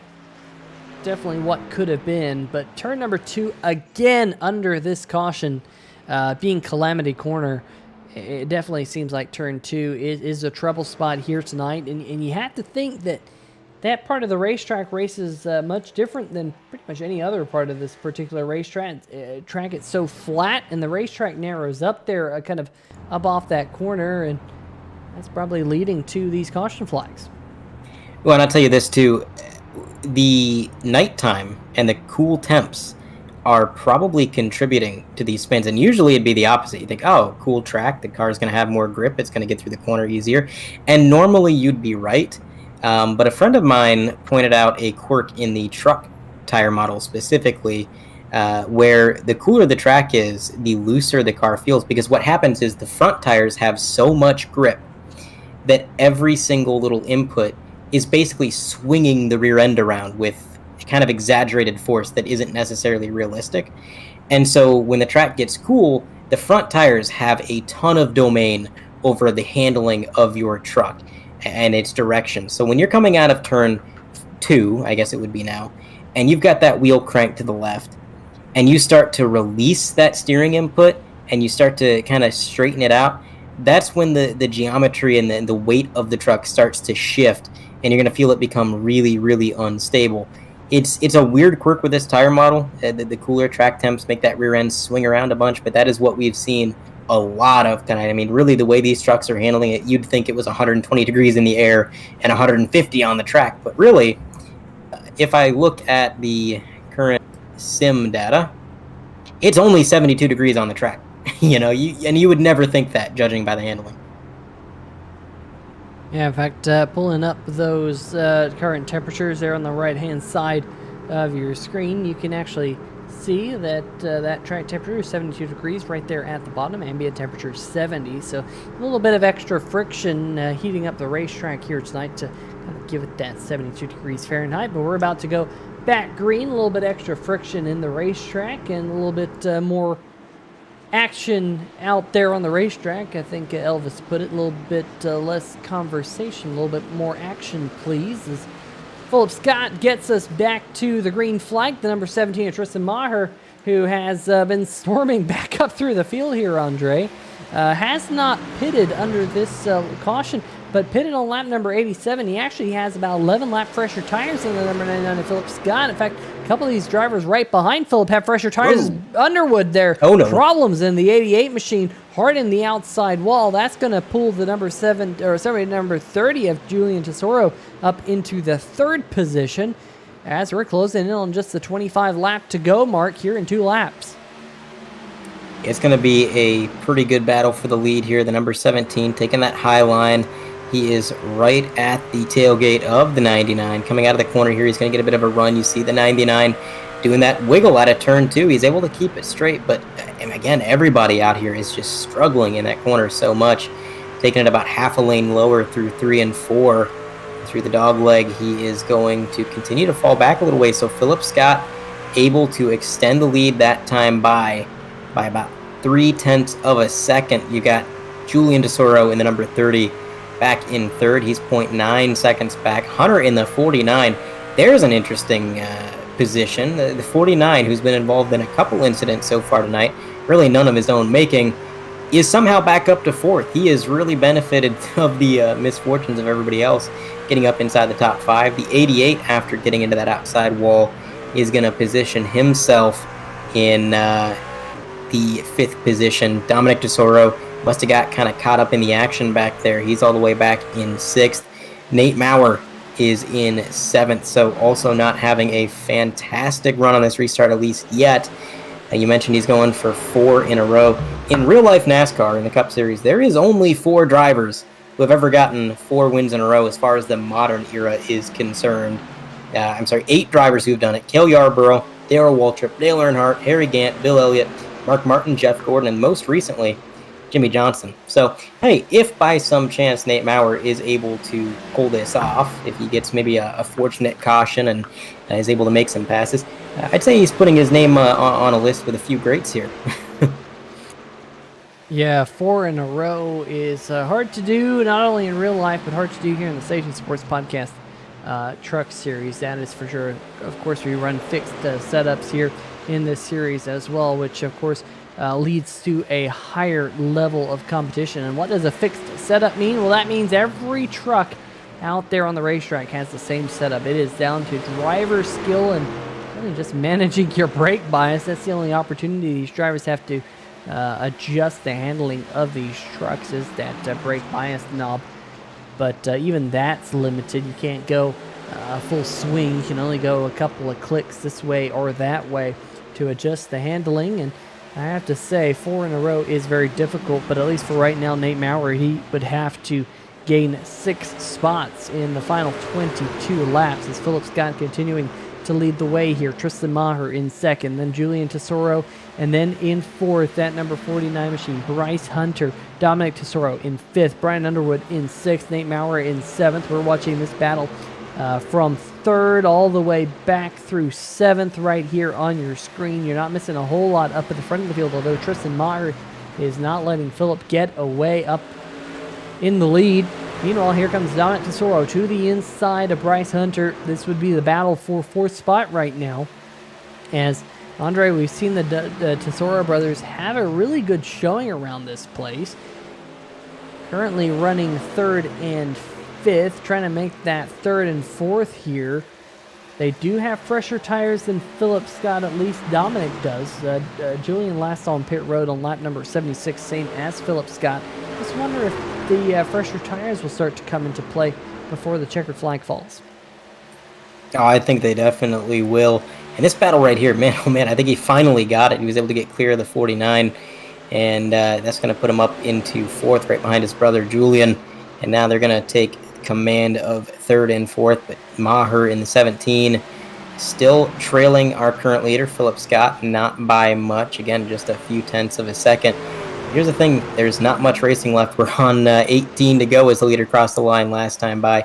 Those 18 laps are going to go by in a flash. So, number one, my first question is, which Tesoro is going to finish on a podium here, if not both of them?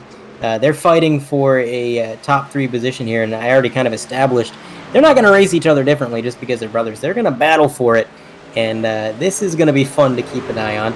The other question is, can Philip Scott hold on? Because the long run has not been his forte tonight. It has not been where he's strong. He's been strong on these short runs, which he is right now, but in 17 laps, who knows what could change. Yeah, a lot can change in just 17 laps. Of course, we've seen a couple of caution flags. Robbie Clavey in his machine going way down below the bottom of the racetrack. In fact, triggering the coming down pit road signal on my live timing and scoring. But as you can see, continuing to lap out there on the racetrack kind of by himself.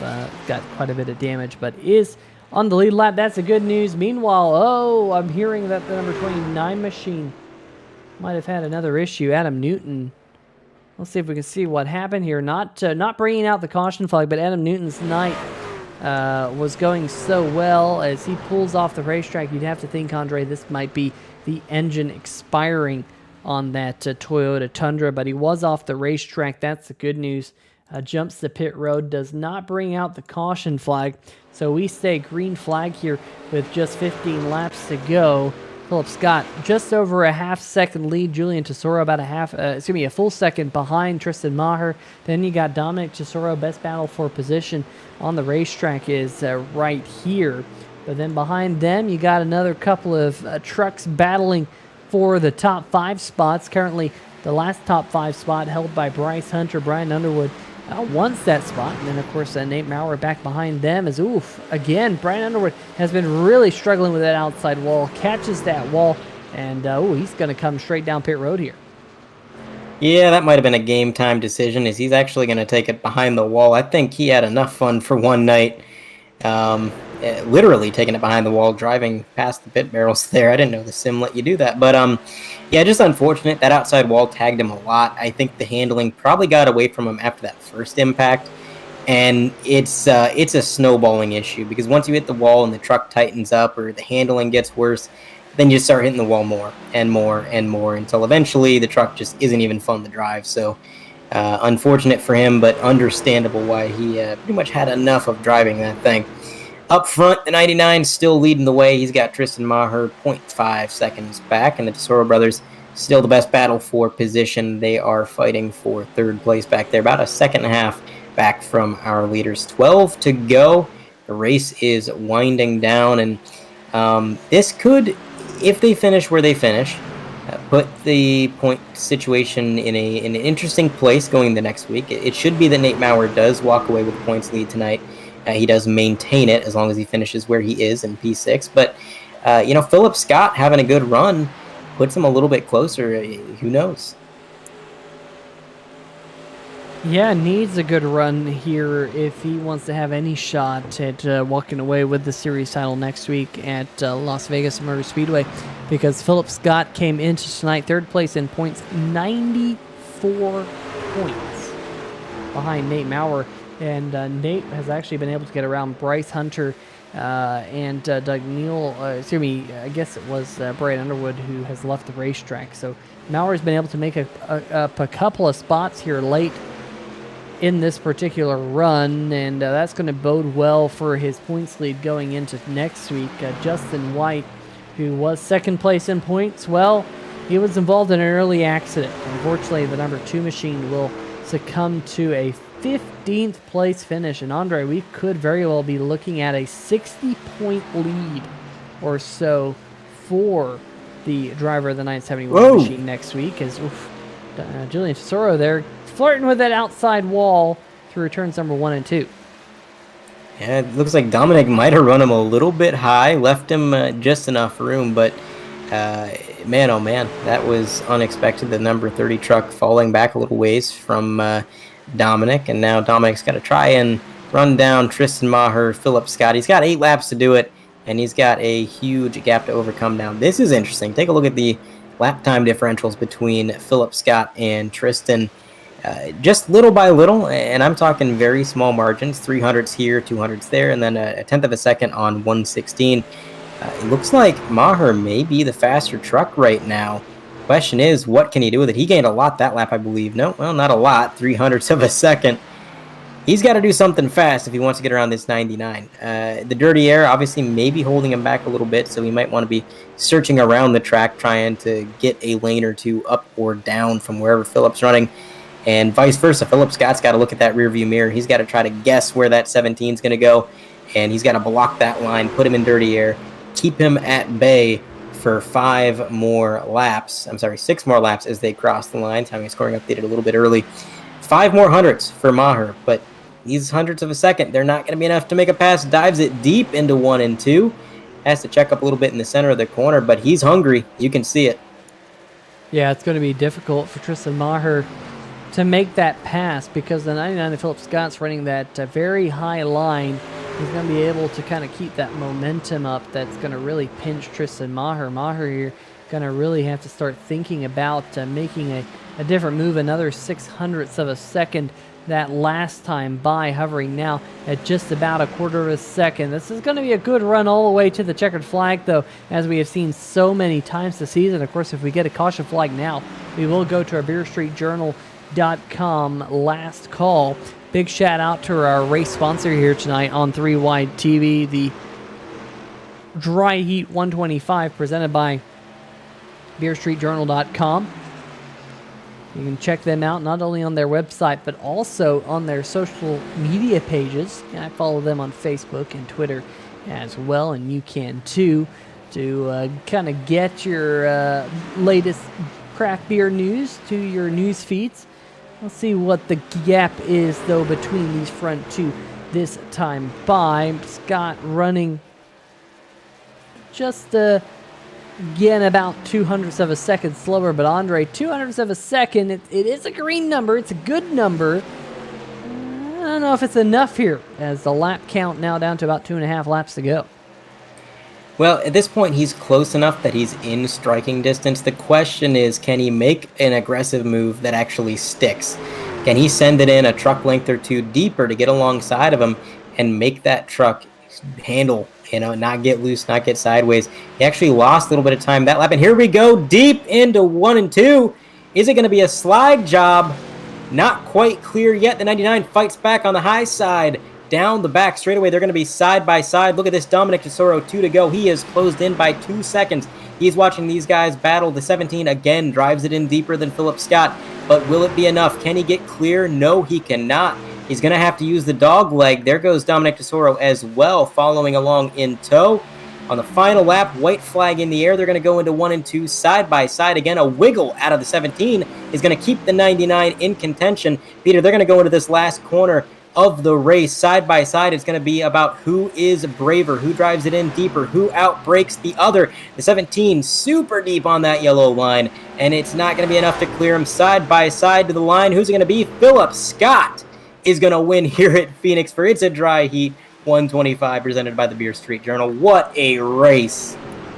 I'll tell you what, it was a dry heat there at the end of the race, a dead heat between the front two. Philip Scott getting the job done just under a 1/10 of a second. Side by side, they're pretty much all the way through the final lap, Andre. I don't think you could have scripted that one any better here in the Stay Tuned Sports Podcast Truck Series. Philip Scott doing what he needed to have a slim chance at getting the championship next week. Nate Maurer might just extend that points lead next week, but Philip Scott gonna burn it down here on the front stretch in the World Ninja League F-150. You have to look back kind of on this one here, Andre, and you think back to that mistake that the number 29 machine of Adam Newton made on pit road.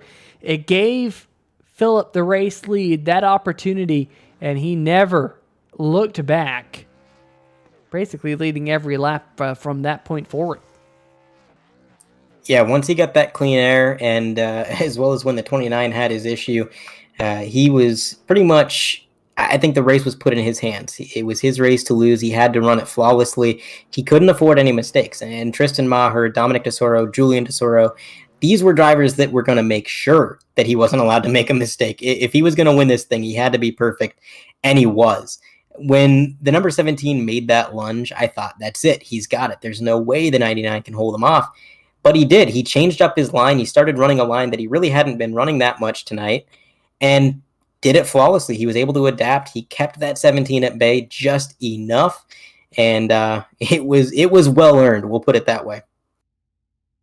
It definitely was well earned.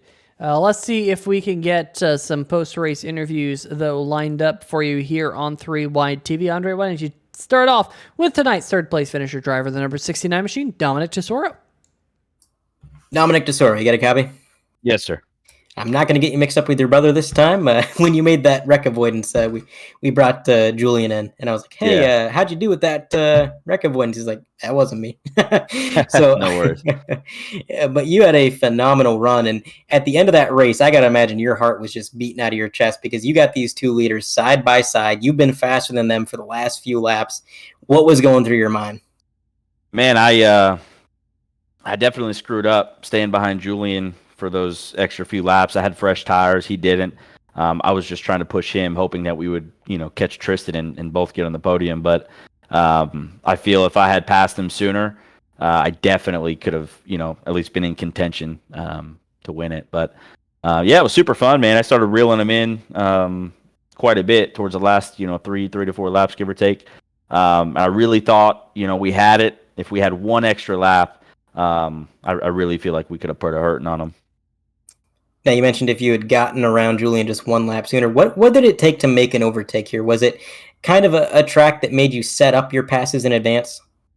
Yeah, I mean, definitely. So the problem here is, if you're on the high side, you pretty much got it guaranteed unless you can really, throw it in there with confidence and knowingly kind of cut the other driver off.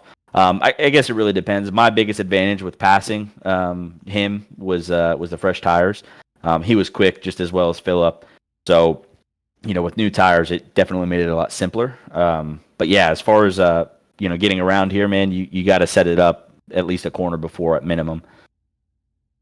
Absolutely. Now that we actually have you in the booth, let's talk about that wreck avoidance. You had not one but two close calls with that spinning truck. You kind of followed him up the track thinking he was going to spin low, and then when you started moving down, he kind of followed you, and you were able to just barely scrape by at one of the more unstable parts of the track. I would say the truck probably wasn't handling too well at that time. How'd you do it? No, yeah, a lot of luck and a good downshift. So it's the only thing that saved me, man. It was very, very close. I thought for sure we were going to hit him due to net code at a minimum. But no, man, we cleared him. It was definitely one of those situations where, you see him going around and you need to make the decision to whether to let off or stay in it, because if he corrects himself, and you let off, you could have lost 2-3 positions. So for me, it was just, waiting to the right time to where he got to that, that threshold to where he ain't coming back around, and then we downshift, locked the front up, and then and cut real low and saved it. So yeah, that was a real good one. Did not feel great though live. So well, it sure looked cool on the TV. I'll put it that way. cool. So we're going to Vegas next week. It's obviously a very different beast than this track. Very unique. It's going to be the season finale. How do you feel about Vegas? Do you have any experience there? No, I actually just bought this track as well before we went racing. So yeah, no experience there, but I guess we'll see. I tend to be a little slow in practice if I don't know the track. Qualifying is hit or miss, but racecraft, I feel like we're really strong. So we'll see. If I can get a top 5, I'm happy. If I can get a top 3, I'm ecstatic. So we'll figure it out.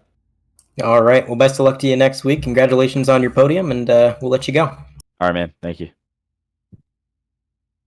All right. That's going to do it for third place finisher. Do you want to take it away for second there, Peter? Yeah, got to bring the number 17 of Tristan Maher, who was involved in that very spirited effort right there at the checkered flag to get the win. Tristan, I think that's just about as high as we saw you all night long. It seemed like you were slowly clawing your way up through the field. Had that accident there earlier in the event. Kind of walk us through your night.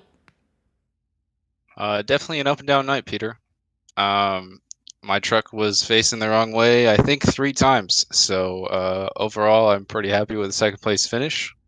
Had a bit of damage there from earlier in the race, but overall, I mean, I can't be mad at a second place. When you look back and, I hit the wall, I spun out on cold tires. Luckily, nobody hit me. And then, somebody wrecked in front of me, and I just ran out of talent, hit my brakes too hard, and spun myself out, and then hit the wall again. So, yeah, it was definitely a crazy night. Happy for Philip, and not very mad about a second place finish for sure. Of course, you were locked in that battle there late, had slightly fresher tires than Philip Scott. Firstly, do you think that damage that you mentioned might have plagued you late in the race? And 2, what was going through your mind as you were side by side there on the final lap? As far as the damage goes, I think that, obviously clean truck is always better than one that's damaged. But I think I noticed, like, after I hit the wall, it hurt me the most in turns 1 and 2, just because that's a corner that you have to roll. You enter the corner kind of hard, and you just let it roll through the center before you can get on the throttle. I felt like that's the corner where my right side damage hurt me most, because I was very tight. And then going back to the last few laps, basically the whole last run, I don't know how Philip was so fast. I mean, he had older tires than I did. Maybe it was a damage, I'm not sure. But most important thing in my mind was, Philip is my teammate, so he's still racing for the championship. So I was going to race him for a win, and I did race him for a win, but I did it safely and respectfully, because I definitely wouldn't want to be the one to take my teammate out. Well, we did see that at one point here tonight at Phoenix, that exact scenario of someone taking out their teammate. But That That was not a shot at you, Nate. I promise. Well, we did see it here tonight. We brought that up here on the broadcast. But next week we go into the season finale, Las Vegas. And folks, we are going to have an extra race after that, which is a demo derby at Figure 8 at Irwindale, which I'm looking forward to. But at least the points finale is next week. Tristan, what are your thoughts about going to Vegas? Oh, I'm excited. I can't. There's no mathematical way where I can win this championship anymore. So, I'm hoping for a TNR championship here with Philip, and I'm just gonna run my race. I mean, if you look at the bright side about being knocked out of the running for points, it takes a lot of stress off of it and makes it a lot more fun again. So, yeah, I'm excited. I'm gonna go race. Well, definitely going to be a fun one. Before we let you go, Tristan, any shout-outs you'd like to give here tonight? Yeah. First of all, congratulations, Philip. Happy for you. You were fast all night. This Eclipse Photography Ford Mustang, painted by MaxGrafix and Chris Darling, looks fantastic as always. Probably my favorite truck paint scheme I've ever ran. NSRA, National Sim Racing Association, great league. Anybody's interested, they have a Facebook page and they have a Discord. Come race. And then we have the sponsor of tonight's race, DryHeat. Thanks for sponsoring, and then you guys open the booth. Absolutely. Well, Tristan, congratulations on finishing second here tonight. Just 700ths of a second behind Philip Scott at the checkered flag. You look back and think, wow, 700ths of a second, that's not a whole lot. But it is what it is. Second place. Runner-up, Tristan, we'll see you next week. Thanks, guys. Have a good night. All right, that's going to do it for tonight's runner-up here on 3 Wide TV. Let's see if we can go down to Victory Lane and pick up Philip Scott, where I believe Andre Grambush is alongside. Philip Scott, you got a copy? Yes, sir. Well, Philip, that was probably one of the most exciting finishes to a race I've seen in a long while. Your teammate gets underneath you. I had just said in the booth, I'm like, the number 17, if he's going to make the pass, he's going to have to somehow dive it in 2 truck lengths deeper and make it stick. And then as soon as I said that, Maher sends it in. He gets underneath you. He makes it stick. But you were on the high line. You played it perfectly. You fended him off. And at the end of the day, you walked away with a win by 700ths of a second. Tell me about it from your perspective. Yeah, that's probably my proudest win by far. Not just because I had to fend off Tristan and Dominic with way older tires, but also because obviously this week, if you've been watching on this channel, it hasn't been exactly the best. I had an unfortunate incident in the Monday race at Darlington, in a race that I felt like I could win, and I was really mad, and I almost swore off oval racing for a couple days, and I just was like, you know what, I'm just gonna let the time pass, and I've just did my road leagues, and then did the Phoenix race yesterday where I got second. I'm like, okay, I'm usually bad at Phoenix, but yeah, today it was just like, I don't know where my pace came from, except for the thought that the championship isn't quite over yet. It's not over till it's over, and yeah, that was a huge one for me, honestly, just in all sorts of ways. Yeah, phenomenal race, as we said. And so when the 17 got up underneath you and you had to kind of adapt and move up to that high line and defend up there, were you comfortable on the high line? What was the difference between running up there and running down low? Oh yeah, if you know, I love running the high line. It's just that it's not viable at a lot of places. Thankfully for Phoenix, it is pretty viable. Even when I was leading, I was kind of like doing like a diamond thing, kind of going up high and stuff. But yeah, I felt quite comfortable there, and I actually didn't really downshift at all the whole race until Tristan started to, do his dives under me. So the last 2 laps, I started to be like, all right, I got to carry this momentum, and so I would just put it into third, and and then put my foot to the floor. Now, we don't have the live points update, so I'm not sure where everything lies at the moment. But just based on some quick head math and guesstimation, I believe you are still technically eligible for the championship next week in Vegas. You're going to be trailing Nate Maurer by a decent margin, but you're still in the game. You still got a shot. How do you feel about Vegas? Oh yeah, I've known it's been an uphill battle ever since the start of the playoffs.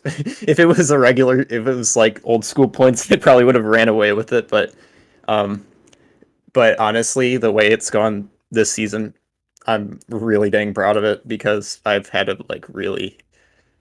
really learned how to drive this season, and I'm really glad I have a lot of great guys to race around, like Tristan and the Tesoros, everybody, Nate, everybody. I can't even think of everyone. Adam, you know them all. And so it's just been a great growing experience, and I don't care if I finish second or drop all the way down to the bottom of the playoff standings. I'm really proud of how the season's gone. Now, looking at the timing and scoring board right now, there's a lot of drivers who were wrecked out of this race and had issues, all the way from 11th back to 17th, all had issues. A lot of attrition, something we don't normally see a lot of in this league. We tend to see a lot of green flag racing and not too many incidents. Was it kind of a new experience to see that many incidents? Did it kind of change how you approach the race? How do you feel about all that? Yeah, it was weird. I've definitely, obviously, spent the season trying to get better at long run speed, so it was a little bit weird having kind of like that stop start. But I just was like, no excuses. I didn't want to pit or anything like everyone else did. I knew that track position was important, and I made my bed, and I just knew I just had to go for it. All right. Well, again, congratulations on your win. Who would you like to thank for it? Yeah. So obviously, World Ninja League, worldninjaleague.org. Check us out. And also, I'd like to thank. This was my first race with a driver's license. I actually have 26, but I just got my driver's license yesterday. So yeah, shout out to the state of Michigan Secretary of State office. For a minute, I thought you were going to shout out the DMV. I'm like, well, that's a new one for an interview. I mean, yeah, it still is a new one. Yeah, that's what they call the DMV here in Michigan. It's weird. Okay. Yeah, that is definitely a new one to shout out the DMV in your winning interview. Yeah. All right. Well, appreciate you putting on a great race for us, and even better interview now. That's going to be one that I'm going to remember for a while. We're going to let you go celebrate, Philip. Congratulations, man. Yeah, thanks, man. Race winner out of the booth. He's going to be partying down with the counter clerks down at the DMV, I think, Peter. Yeah, I don't know about that one. I'm sure. Is it safe to drive in the state of Michigan now? I mean, I don't know. I mean, if they're giving driver's license to everyone like Phillips, no, I'm just kidding. But a good race here tonight. Philip Scott showing his muscle here. That's for sure. Getting the dub at Phoenix International Raceway, ISM Raceway, whatever the heck you want to call this racetrack. Is it still saying it's a dry? Well, it's a DryHeat 125. Philip Scott taking home the win. Tristan Maher in second. Dominic and Julian Tesoro finishing third and fourth. Dominic getting the upper hand this week. Nate Maurer finishing in fifth. We'll carry that points lead over into our season finale next week right here on the channel. Just checking. They have brought up the updated point standings. So for everyone at home still listening, Nate Maurer extends his point lead here tonight up to 62 points, but Philip Scott with his win claws back about 30 points on Maurer, 62 points behind. So as long as Maurer has a night like he had tonight, he will be our champion next week, but anything can happen. Bryce Hunter finishing in sixth, Doug Neal seventh. Robbie Clavey, after multiple Brookstone Animal Hospital Lucky Dog Awards, finishes in eighth. Tom Lester in ninth, and Jason Chu rounding at our top 10 there, Andre. And looking just outside the top 10, Brian Underwood, after a myriad of issues with that outside wall. I think him and that outside wall got some issues to sort out later on. He's going to bring it home P11. Adam Newton, really fast early on, led a ton of laps in this race, and just one little slip of those rear tires put an end to that. He's going to bring it home P12. Unfortunately, John Flamion, he was the first truck driver this race to go to space after hitting the number 29. He's still going to bring it home P13. Joshua Kreider in the number 5 backs it into a 14th place position quite literally. Justin White, unfortunately, losing some ground in the points battle in this race with an early incident. A big what could have been situation brings him home 15th. Vinny Valvano, P16, and Jimbo Casterline is going to finish out our field in 17th. So that's going to do it pretty much for us here tonight. The penultimate round of the championship is in the books. Just one race left in Vegas. What happens in Vegas? Well, they say stays in Vegas. And that one is 1 week from tonight right here on 3 Wide TV. October 28th. We go live at 8:55 Eastern Time. Andre, 1.5 mile racetrack. We've had 3 consecutive 1.5 mile racetracks entering into tonight, and Nate Maurer has shown that he's been very, very good at those.